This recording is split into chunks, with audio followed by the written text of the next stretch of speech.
শুভ দুপুর বন্ধুরা, আজকে একটা রান্না নিয়ে চলে এসেছি। রান্নাটা হচ্ছে ছানার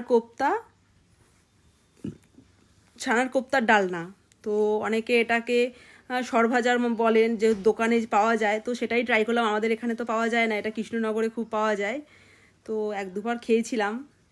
তো দোকানের মতো তো আর বানাতে পারবো না, কিন্তু ট্রাই করলাম। মেয়ের আবদারে ঘরে অনেকটা দুধও জমে গেছিলো, তাই ভাবলাম দুধটাকে ছানা কাটিয়ে একটু বানানো যাক নতুনত্ব কিছু।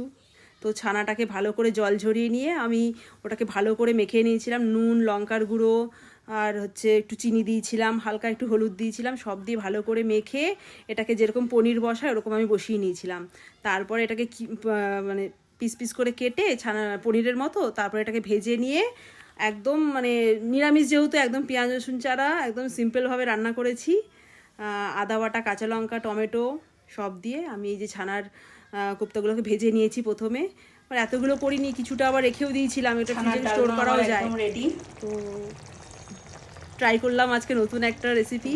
তো কেমন হয়েছে দেখতে অবশ্যই সবাই কমেন্ট করে জানাবেন, ঠিক আছে? আর আমার রেডি হয়ে গেছে ছানার কোপ্তা বা সরভাজার ডালনা। ভিডিওটি ভালো লাগে থাকলে অবশ্যই কমেন্ট করে জানাবেন।